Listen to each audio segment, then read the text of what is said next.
Hello everybody, now we are here on the Christmas season of 2021 and boy, I know that I'm a little bit late to watch this film. I just recently renewed my subscription to HBO Max, but it's mostly because I don't feel like I want to watch the new Matrix movie on the big screen. Although there is also one particular movie that came out, what was it, a week ago or 2 weeks ago? I don't remember exactly when. That it got me curious, but when I heard people talking about it, I decided to check it. And that one is none other than 8-Bit Christmas.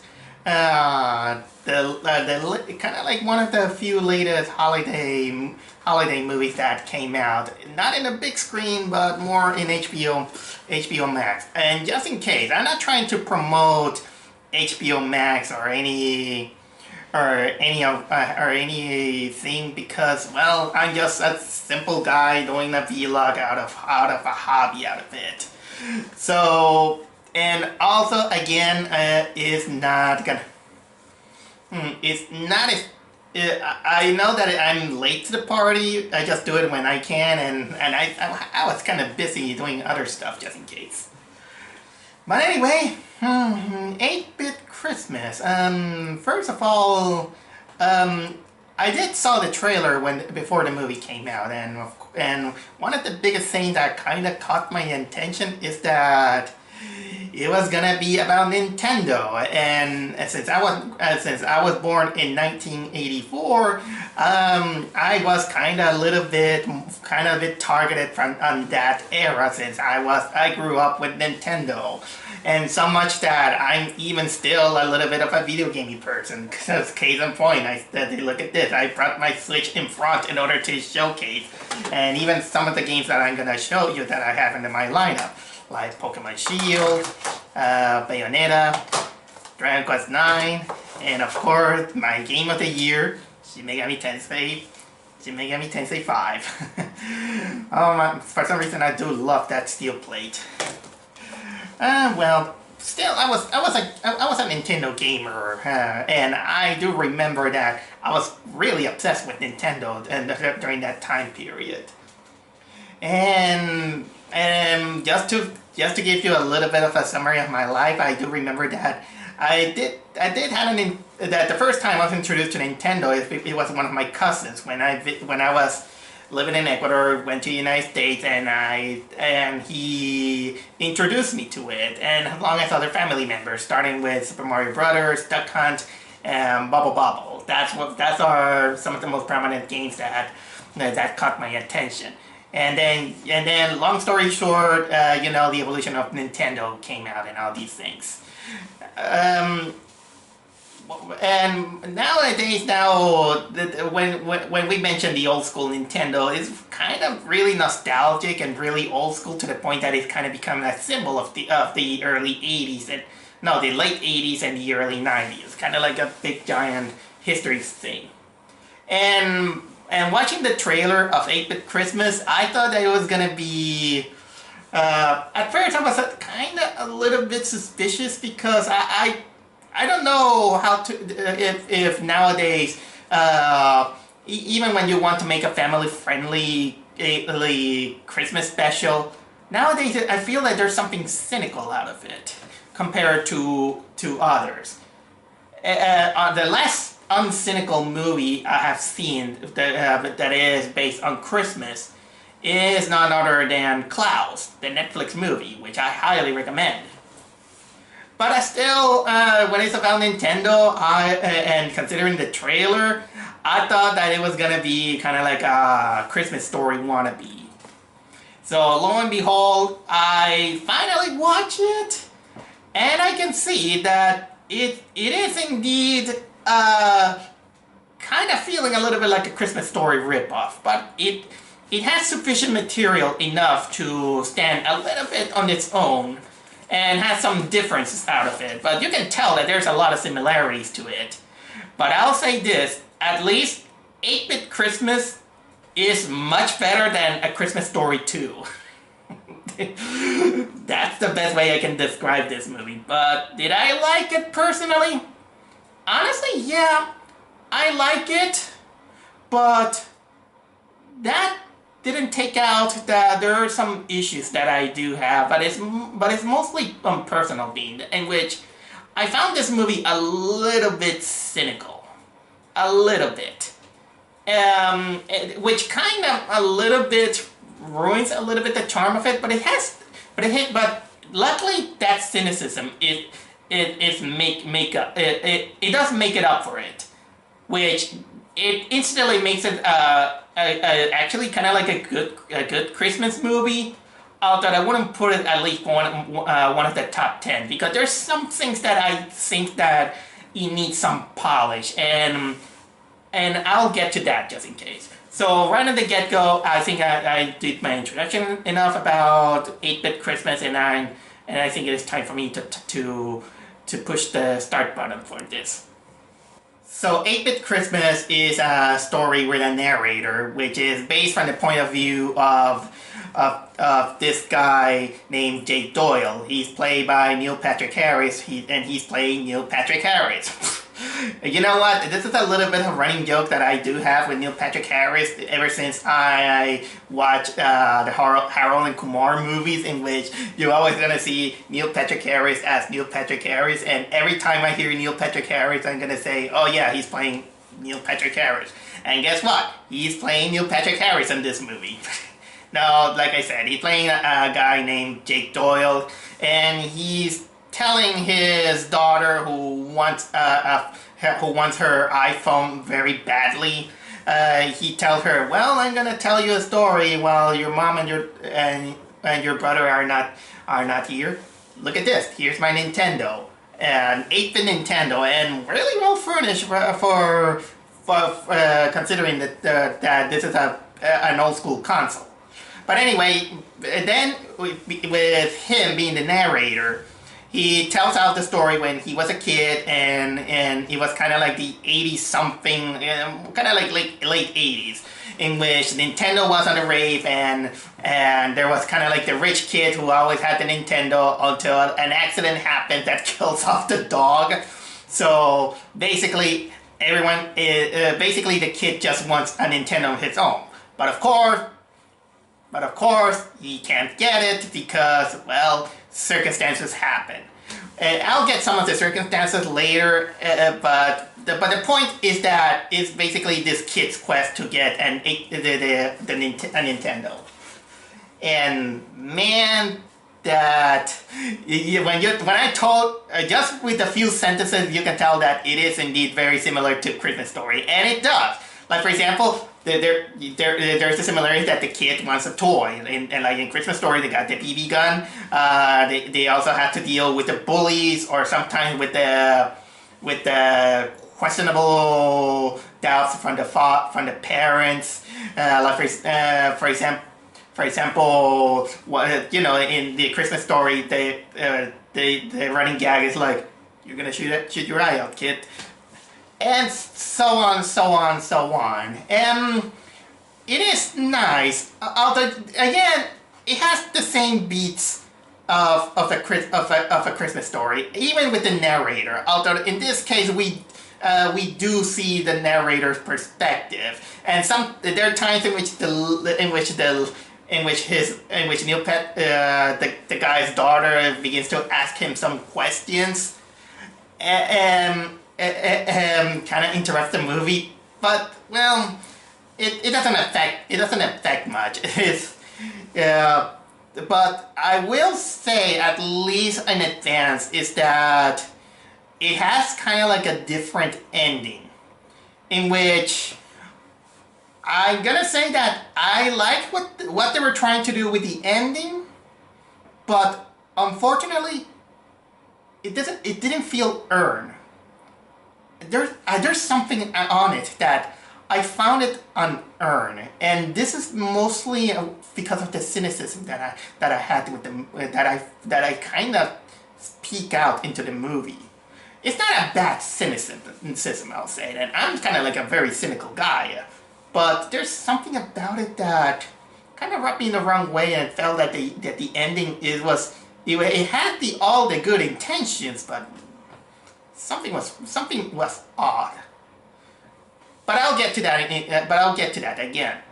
I'll have to continue saying that. I gotta say that Neil Patrick Harris, he's a likable actor. I see him in other movies, and he does a good job as a narrator.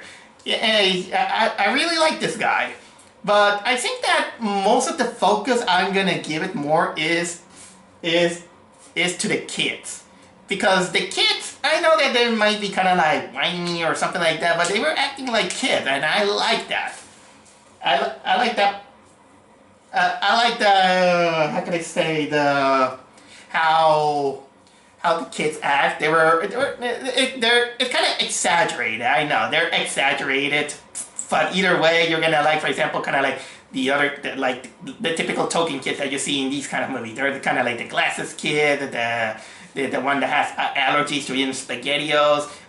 There's other kind of like the twins. Then there is kind of like the pathological liar. That kid kind of cracks me up a little bit. And by the way, to make things a little bit weirder, the bully, that one is actually played by an adult. And you can tell that the guy who plays the bully, he was having fun with the movie. That was actually kind of hilarious, at least in my opinion. I will say that. And honestly, I dig in the acting of the kids. The parents were good, of course, but there was something about them that, how can I say that? They were a little bit too cartoony. I know that in Christmas Story it was also cartoony, but it kind of has a little bit of a grounded, some ground on it. But honestly, I will say this, honestly. I didn't like the protagonist's parents. I didn't like them. And these guys are technically a little bit the reason why I couldn't buy a little bit the ending of the movie. Because honestly, I found the parents a little bit mean-spirited. I found them too strict to being likable. I mean, in the Christmas Story, I know the parents were strict. We know that. But in this one, it was kind of like they wanted to up it up to make it a little bit more in a comedic level. But unfortunately, that one a little bit backlash to the point that they were kind of, well, unlikable. And I know that the movie wanted to make it up later for the ending, but I still can't get out of my head saying that you guys didn't earn it at the end of the movie. So that part needed some polish into it. And let's not forget also that that the main character also had a sister, the little sister that she also came out a little bit unlikable at the beginning, but later she becomes a little bit more supportive, which kind of could have worked out a little bit better on her subplot. But I don't know. These are some elements that I kind of go. Oh, but I do also want to tell you that they really exaggerated this kid that only appears at the beginning of the movie. You know, the rich kid who he said, I got Nintendo, and then every kid in the town is like, yeah, Nintendo. Even the school coach came, and the kid is like, okay, I'm gonna pick up 10. You. And every time with the sunglasses. And one thing that I'm gonna give credit to this movie is that it kind of show precisely that the Power Gloves suck. True, it was so bad. Time for the technicalities that I can find with this movie. It's not exactly, how can I say, super well shot or anything. It was kind of like standard, but at least it is well shot, I'll say. There's some good shots. It incorporated slow motion very well. It didn't try out too hard, I'll say. Although a lot of the Christmas scenery and trying to show that the movie is set in the 80s, they did kind of like a good, they did kind of like a little bit of a good job. Sometimes in this day and age, sometimes a little bit too much. Because sometimes you're gonna see in the background, sometimes some 80s, some kind of 80s reference here and there. For example, the kids' room, they have what was it? A poster of the Goonies or something like that, and their style of comedy again is a little bit like when a narrator is reliable and he tells the story and saying that, oh man, I remember it, and you remember that, I make reference to the 80s here and there. Although, to give it credit to Neil Patrick Harris, he didn't exactly narrate like the narrator of Christmas Story. Because the narrator on the Christmas Story is he never shows, but he was more like a guy who was kind of remembering his own child, and he's like, oh my god, this is looks so good, I feel so bad, I wanted this all my life.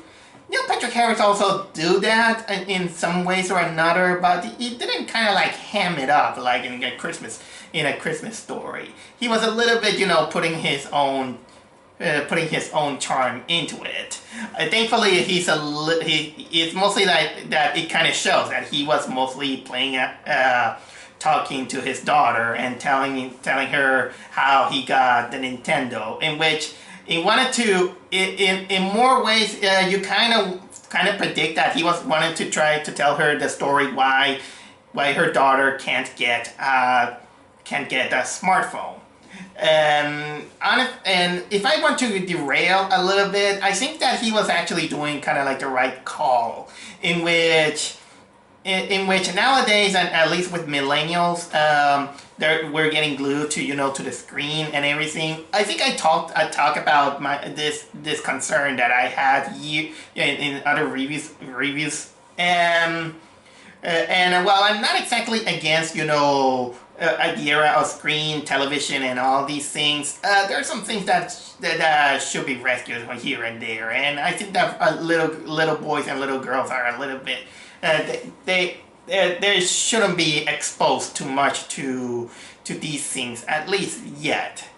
But this is more kind of like a view out of it, and I'm not saying that it should be banned or something like that.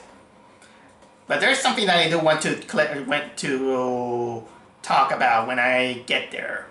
Well, mostly I'll talk about it when I talk about the elements, because I'm still a little bit on the cinematography, which again, it looks good. I like that they keep the Nintendo, kind of the Nintendo. They keep the real games, I'll say, except for one. Although I do want to kind of complain a little bit at the beginning, in which he's like, hey, let me invite you to.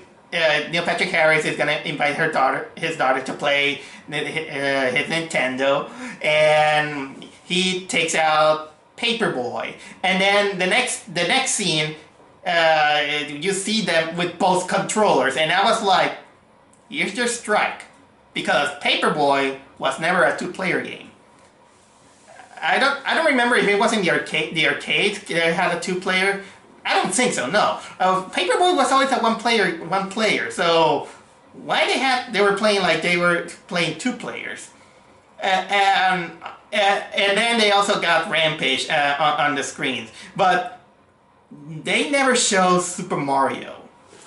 No, they never showed Super Mario. Maybe they thought that Nintendo was gonna sue them, so they had to get probably these unlicensed games. No, they weren't unlicensed. They were kind of like the games they could get kind of like the rights to show. There was even this in the Power Glove scene. They even got this knockoff game, kind of like that, which it kind of looks like Street Fighter, but I don't remember fighting games like that, kind of like Street Fighter, at least until later. But man, I was like, what was it? Fist Punch, Killer Fist. I don't remember. I don't remember the name of the. I don't remember the name of that game, but at least it show off the why the power gloves suck. Oh man. So basically, yeah, those are some of the things that I have to say with some of the jokes. Yeah, the jokes are kind of funny, but it's funny when you see it kind of like a juvenile way, and it kind of works. I still probably will say that probably my biggest laugh is seeing that the bully is played by an adult man, which kind of makes this thing surreal and hilarious. Although sometimes some exaggerations that tends to get a little bit cringy. When I meant about cringy, it's mostly kind of like a little bit, kind of like a 45 or 30 minutes, the last 45 or 30 minutes into the movie. That is when the movie decided to get a little bit too exaggerated in the video game controversy.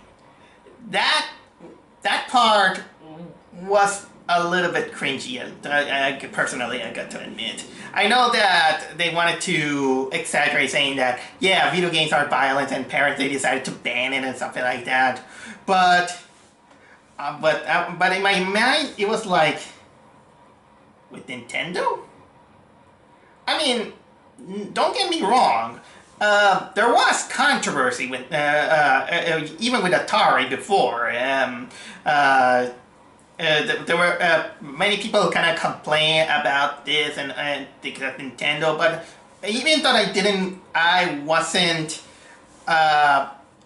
in the United States during that time period. The controversies weren't kind of like exactly that gigantic because of when it's about video game violence. They only put a little bit that video game caused violence because, well, one of the things that put in motion the plot of the movie is that when they go to that rich kid's house, because he gave one hell of a tantrum that he karate kicks the television, this big CTR television, the old school one, he just falls down into this Chihuahua dog that for some reason that dog miraculously went just ended up with 2 broken bones when this TV dropped into the head of the dog. So I'm surprised that this dog escaped a head injury because of that. And then, of course, we got the plot of the movie in which basically the kids they go Ranger Scouts because if they win, the winner will receive a Nintendo. But then after they being ripped off, they find out that it's because, well, the PDA, the parents, they were concerned about the violence on on Nintendo because they're kind of like this. This asshole director who he just made a PDA and he just showed that the dog was almost killed because of video game. So we're gonna go video game over, and the parents are like video game over. That part was cringy for me. I know that they wanted to exaggerate it. I know that what they were trying to do. And if you're not cringe, I am okay. But personally, I found that part a little bit cringy, which again, it kind of doesn't help too much the message that the movie wanted to do, and I'll get to that. Don't worry, I'll get to that. But still, that video game controversy with parents screaming video game over, in which they and saying that video games makes violence here and there, and I was like, video game creates violence. Well, let me remind you that we see a scene of Steve Sean, who plays the father, being verbally strict to his son, and there was kind of like this chase scene, and he just goes around punching people, and even dropping a man disguised as an elf off from an elevator. No, not an elevator, an escalator. So yeah, video games create violence. But okay, that was just a nitpick, and don't get me too serious about this. And finally, I do want to talk about my biggest issue with the movie, and that is a little bit the deliverance of the message that they wanted, in which I think that it needed to be a bit polished, but unfortunately, there's a little bit of mean-spiritedness in this movie, so much that it kind of gets away with what the movie wanted to be. Because, and I want to say this is gonna be a spoiler talk, but man, I think many people just saw the movie right now, and I feel hesitant to put a spoiler alert. You know what? For the sake of it, I'll do it. I'll put a spoiler alert because this one needs to be talk. But either way, before I start, I'm just gonna say that I think that there's some while there is a good message in it. There's some elements that it feels like it doesn't earn itself, because there's so much some mean-spiritedness with these parents, and a little bit the daughter, that it feels like the ending feels a little bit unearned, and it needed a little bit more time with those, and polished a little bit, kind of like the story, and maybe a little bit scrapped down a little bit some of the children's shenanigans to a little bit balance a little bit the message that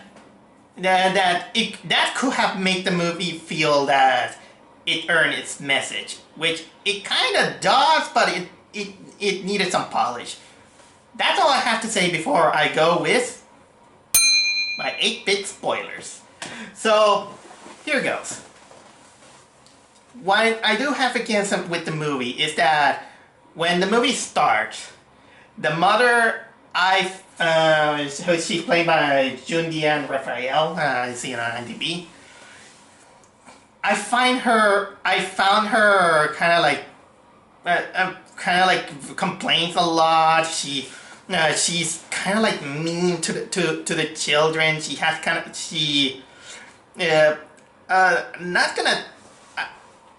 There's some. I found her a little bit too stuck up, and to the point that I find her unlikable.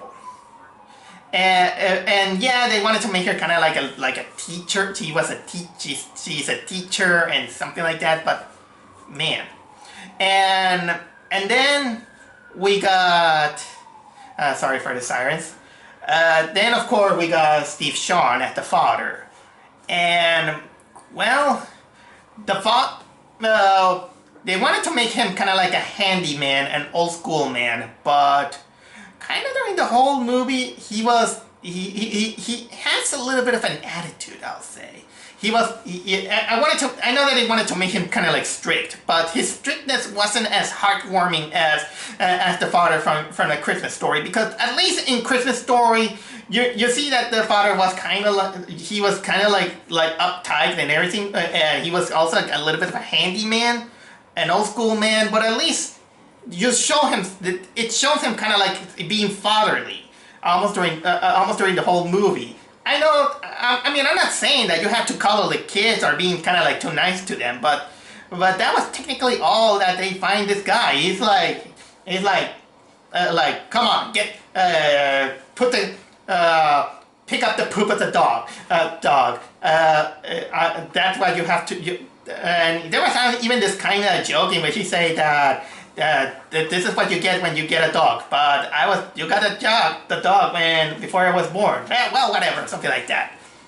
So he was a handyman, but he was technically kind of like really mean-spirited and kind of like a little bit of a cheap ass. He was at least although he didn't almost go like this asshole father from Blank Check, in which there was kind of like a little bit of an element that almost goes nowhere, but it was more kind of like building a tension of a scene where. In which he said that the kid has to keep his retainers because retainers are expensive, something like that.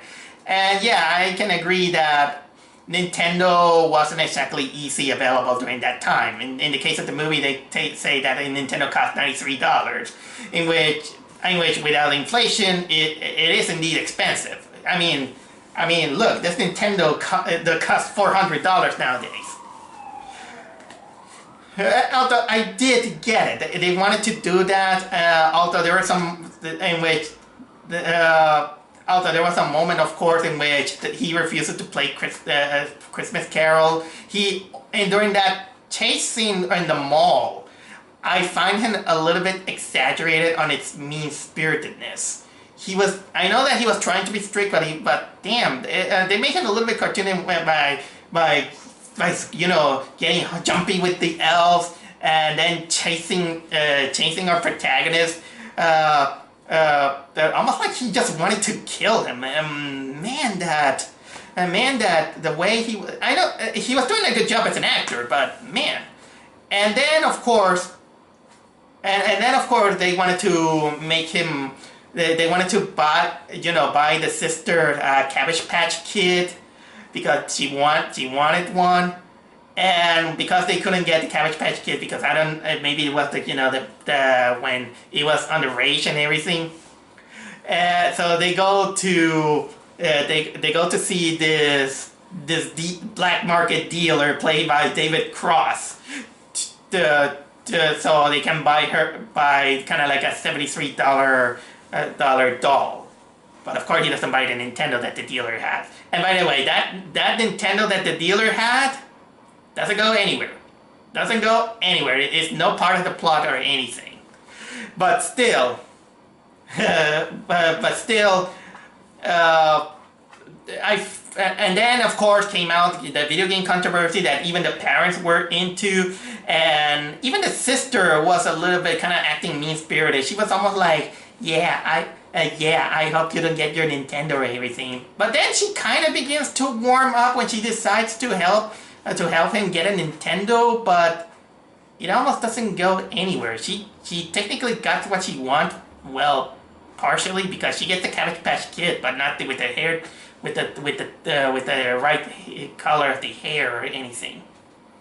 And then, of course, we get the final shenanigan, and then, of course, we got the final moments in which, of course, it's Christmas, the little girl gets partially her gift and everything, she's happy either way, and that could have been great, but then the movie tries to troll us saying that, oh, his uncle from Japan got him the Nintendo, and in my head it's like, that's actually a bad idea, because you get a Nintendo from Japan, you're not gonna get a Nintendo. You're gonna get a Famicom. and good luck if you get a Famicom from Japan and have a cartridge work on America. Yeah, technical stuff. But it wasn't, it trolled us, and then of course the movie, it was like, oh yeah, the parents, I never got my Nintendo. I got my Nintendo when I finally work it out, and got my and then I got it on my own, and eventually. But you know what? The message that they wanted to give with the movie is that there are better things outside, and there's more than Nintendo and everything.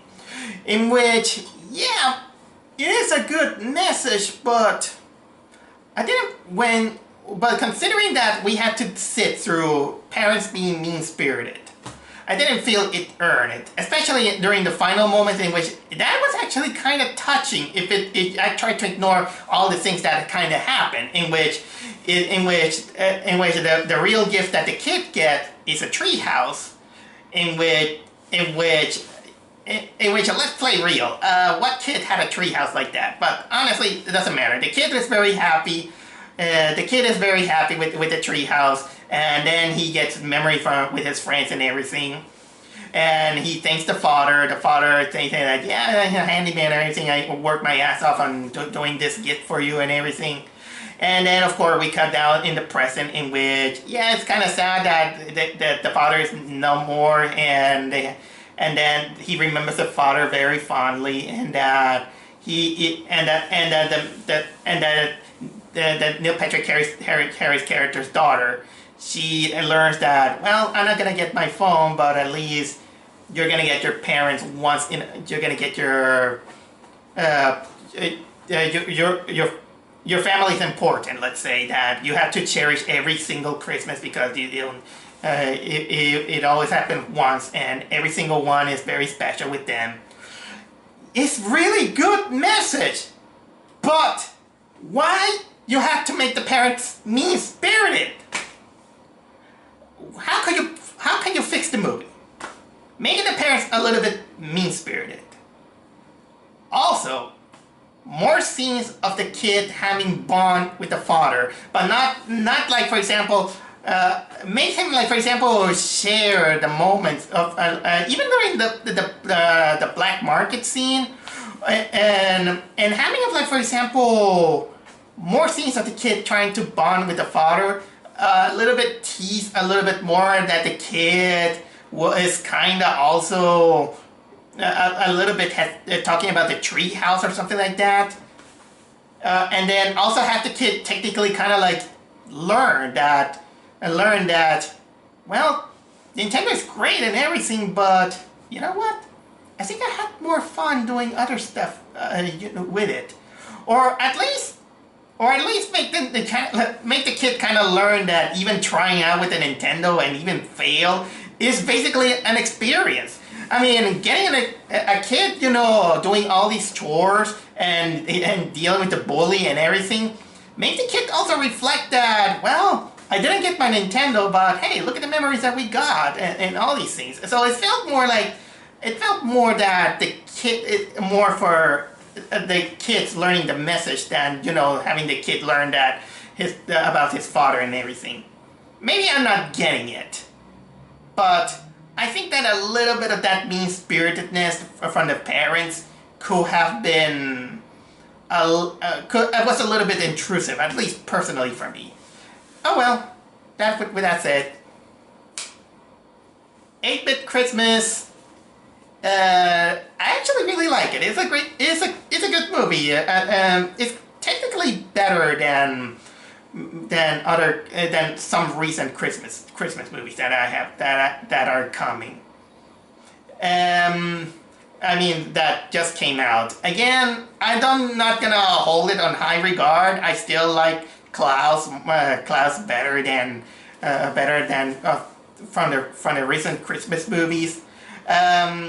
It's a nice update to A Christmas Story. I'll give it at least that. Although that doesn't mean that I'm ditching A Christmas Story. The Christmas Story is fine. I just find it a little bit overrated and a little bit overplayed. And again, much better than A Christmas Story 2. But either way, check it out if you have the chance. Maybe you already check it out because this is kind of like a late review. But either way, every Christmas counts, whether it is with your family or enjoying your video games.